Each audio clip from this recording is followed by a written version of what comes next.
Welcome back to my blacksmith workshop. This week's story comes from John chapter 10, verses 1 through 10.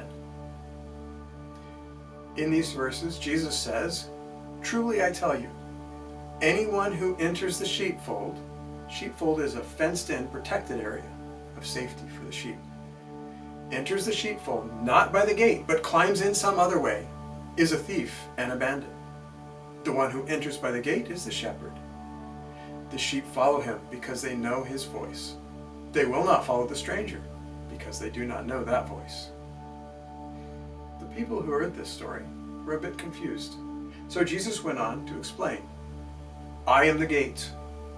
All who came before me were thieves and bandits. I am the gate. Anyone who enters by me will be saved and will come in and go out and find pasture."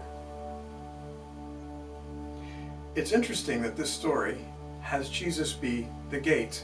In other stories Jesus tells about sheep, he's the shepherd, even the story that comes right after this. But this story is told as a response to what happened in chapter 9. In chapter 9, Jesus had again healed someone on the Sabbath. There was a man blind from birth, and Jesus had healed him. This is the one where he spit in the dirt, made some mud, put it on his eyes. The man went to a particular pool that Jesus sent him to, and when he washed, as Jesus told him, he could see again. And the Pharisees had a problem with this. You see, the Pharisees had rules about what a good person could do on the Sabbath and not do. And work was not allowed. And they thought this was work. And they decided that Jesus was not doing these miracles by godly powers, but demonic powers. And Jesus was evil. Jesus called himself the gate because he was saying he was the one with the authority to decide these things. And he was the one that brought life, abundant life. The Pharisees called Jesus evil because he healed on the Sabbath, bringing life.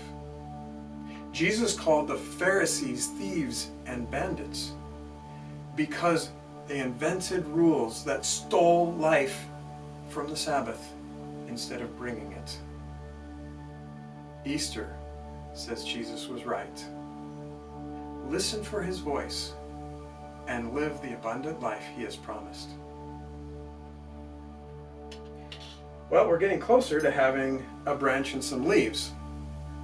This looks a little funny, but we're getting there. The next trick is to turn this into a branch, maybe about this long, that then branches out into two leaves. I know what I'm going to do that. It's kind of tricky. You can think about that. Next week I'll show you. I'm hoping you're having a good week. Talk to you again in a week.